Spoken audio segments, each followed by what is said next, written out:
Vamos a realizar a continuación el comentario de la obra arquitectónica clásica griega, el Partenón, que está situado en la Acrópolis de Atenas, en la zona más alta, ¿vale?, de la ciudad, en la colina que corona la ciudad.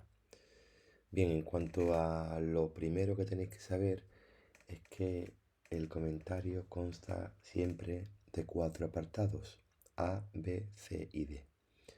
Los 3 primeros suelen ser preguntas muy cortas con respecto a datos como esto que tenéis en la primera pantalla, y la letra D, la última, sería el último apartado, sería un comentario completo de la obra. Así que en este caso tenemos algunas informaciones que entrarían en los 3 apartados primeros, A, B y C. Por ejemplo, lo primero sería la cronología, en este caso las fechas en las que se fue haciendo y se terminó esta obra. En este caso sería entre el 447 y el 432 a.C. Otra información importante serían los autores, que fueron 2 arquitectos, Ictinos y Calícrates.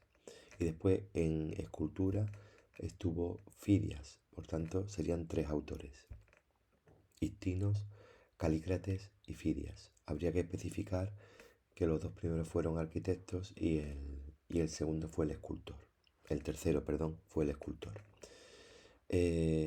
Función del edificio, pues sería una función religiosa, por tanto, arquitectura religiosa. Ubicación, ¿dónde está colocado o situado esta obra? Estaría en la Acrópolis de Atenas. La Acrópolis, sabéis que es la ciudad de los dioses. Y ya comentaríamos la obra, ¿no? Veis aquí que empezamos con esta información y la vamos a explicar, y ese sería un poco el apartado último, el apartado D, que habría que desarrollar, ¿no?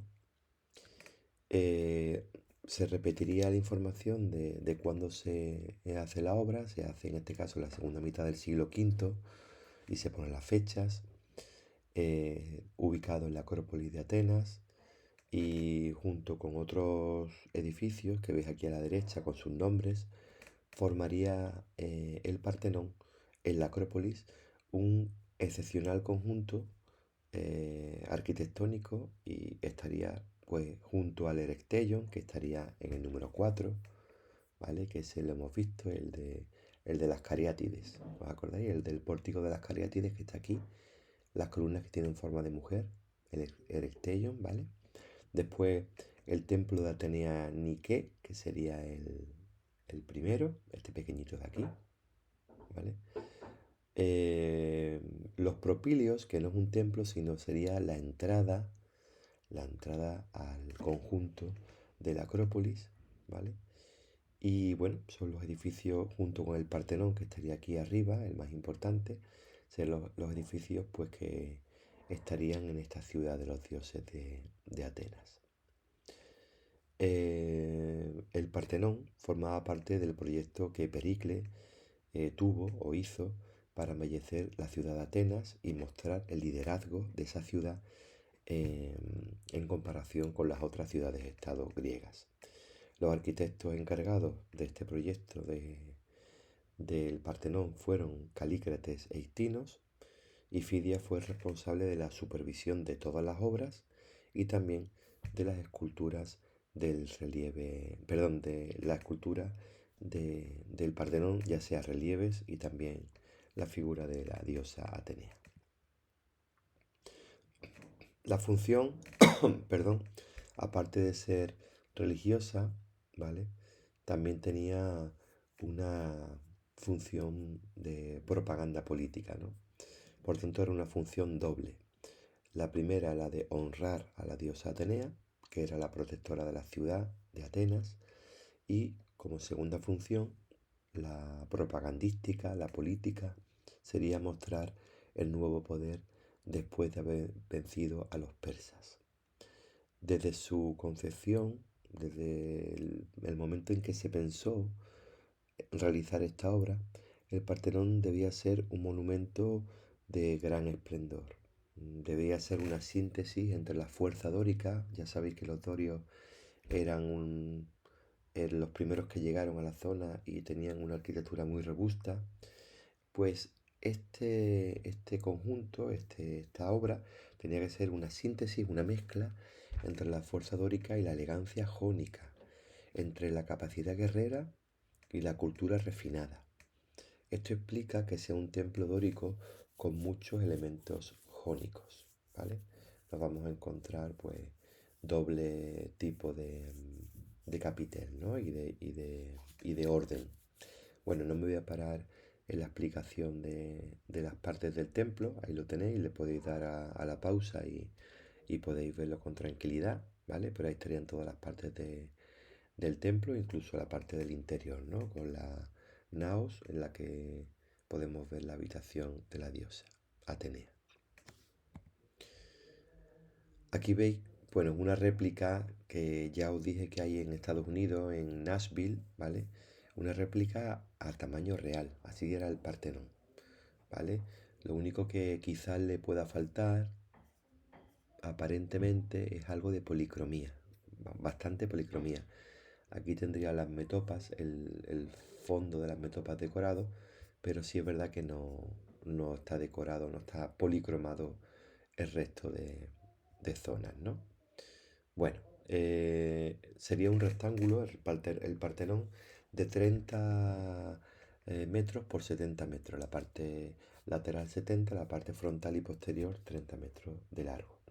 Es un templo períptero de 8 columnas dóricas en la parte delantera y posterior, ¿vale? Sería por tanto octáctilo y 17 columnas en los laterales. Sobre ella se sitúa un friso dórico en el que hay triglifos y metopas. Ya sabéis que es un templo dórico en el que era habitual eso. Encima de este hay otro tipo de friso que sería jónico, que no se ve bien, corrido y sin divisiones. Sería esta parte de aquí. ¿Vale? Vale. El espacio interior presenta dos aspectos llamativos. El primero, pues la división interior de la naos mediante una triple fila de columnas que rodea el lugar destinado a la escultura de la diosa. Triple fila de columnas. Y aparte, el gran desarrollo del opistódomo, el espacio de atrás, el posterior, el que se guardaba el tesoro del templo, sostenido por las únicas 4 columnas jónicas del edificio. Por tanto, hemos dicho al principio que había una mezcla entre lo dórico y lo jónico, por tanto, lo único que nos vamos a encontrar de tipo jónico serían, ¿veis? Estos capiteles, estas columnas con sus capiteles de la parte del opistódomos o sala del tesoro. Vale. En cuanto a la decoración escultórica, ahí tenéis la estatua de Atenea, que es una réplica a tamaño real, que también estaría en Nashville. Y nada, pues veis la magnitud de la obra. Veis pues una escultura colosal de 12 metros, ¿vale? Que corrió a cargo de Fidias, como ya sabéis, y que destaca sobre lo que hay en el templo en cuanto a escultura por el tamaño sobre todo, ¿no? Es de oro y marfil, por tanto sería una estatua crisoelefantina. Las 92 metopas pues tienen 1,3 metros cuadrados cada una. Representan batallas míticas entre Lapitas y Centauro. Bueno, sobre todo, en el friso superior se representan la gran procesión de la fiesta de las Panateneas, que ya vimos en la parte de escultura. Y los frontones, pues el frontón oeste representa, o en él se representa, la lucha entre Atenea y Poseidón por el patronazgo de Atenas. Y en el frontón este, el nacimiento de Atenea de la cabeza de Zeus. Será una obra culminante todo esto que estamos viendo del Partenón de la civilización griega. Su construcción dejó constancia de los avances que los griegos habían consolidado en matemáticas. Lo que ya hablamos de las correcciones ópticas en clase, ¿os acordáis? En cuanto al edificio, el tema del énfasis o en el ensanchamiento de la parte central de la columna, la irregular distancia entre columna y columna, todo para establecer correcciones ópticas, ¿no? El Partenón se conservó bastante bien hasta finales del siglo XVII, cuando estalló un polvorín turco. Es decir, pues, se usó el Partenón como lugar para almacenar pólvora. Y hubo un accidente y estalló todo el polvorín y claro, pues el Partenón se, se derrumbó en gran parte y tuvieron que restaurarlo, ¿no? A principios del siglo XIX, el británico Lord Elgin compró parte de sus esculturas, las del Partenón, que hoy pueden admirarse en el Museo Británico de Londres. Por ese motivo, cuando hayáis ido allí, o si habéis ido allí, pues podéis observar que hay muchísimas obras del Partenón en, en ese Museo de Londres. En la actualidad, las autoridades luchan por conservar lo que queda de el Partenón por culpa de la gran contaminación que sufre la ciudad de Atenas, ¿no? Y con eso habríamos terminado el comentario del Partenón.